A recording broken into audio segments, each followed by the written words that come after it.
Baie welkom by Versteekte Juwele. Nou in die lydenstyd is dit veelzeggend om te sien dat die egte swaar lyding van die Seun van God ongeveer 18 uur geduur het. Maar lang vooraf het Jezus reeds by herhaling vir sy disippels vertel van die lyding wat vir hom voorgelê het. Vir daardie lyding moes hy Jerusalem toe gaan. Dit sou sy laaste reis Jerusalem toe wees en hy moes in sy gees heelwat van daardie lyding aangevoel het en deel daarvan was die onbegrip van sy eie disippels. Ons lees in Lukas 9 dat Jezus op een of ander punt besef het dat dit tyd was om hierdie reis te begin. En hy het besluit om anders as wat die Jode gewoonlik gedoen het, om deur Samaria te reis. En soos ons weet, was die Samaritane die Jode nie goedgesind nie. En dit was oor godsdienstige verskilpunte. 'n Belangrike verskil het gegaan oor waar die regte tempel was. Jezus het na Jerusalem toe gereis met die tempel daar. En die Samaritane het hulle tempel in Samaria gehad. Volgens hulle was die tempel van Jerusalem 'n vals tempel. Toe Jezus op pad was, stuur hy van sy disippels vooruit om verblyf te reël in Samaria.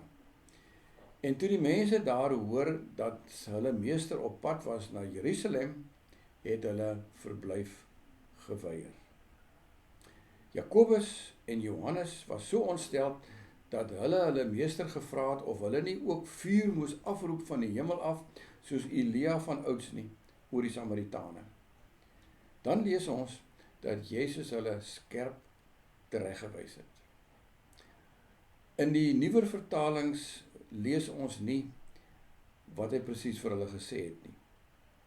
Maar daar is 'n tradisie uit die vroeë kerk dat Jezus vir hulle iets gesê het soos: "Julle weet nie van watter gees julle is nie, want die Seun van die mens het nie gekom om lewens te verderf nie, maar te red." Volgens Markus 3 het Jezus, Jakobus en Johannes ook die bynaam gegee, die seuns van die donder, waarskynlik verwysende na hierdie voorval, want hulle wou wraak neem teen mense wat hulle vyandig gesind was. Jezus was hier op pad na sy lyding, waar hy sy lewe sou gee vir 'n vyandige wêreld. Ek en jy is eintlik saam op daardie pad, waar ons ook liewer die behoud van mense sal soek, en nie om hulle te na te kom nie.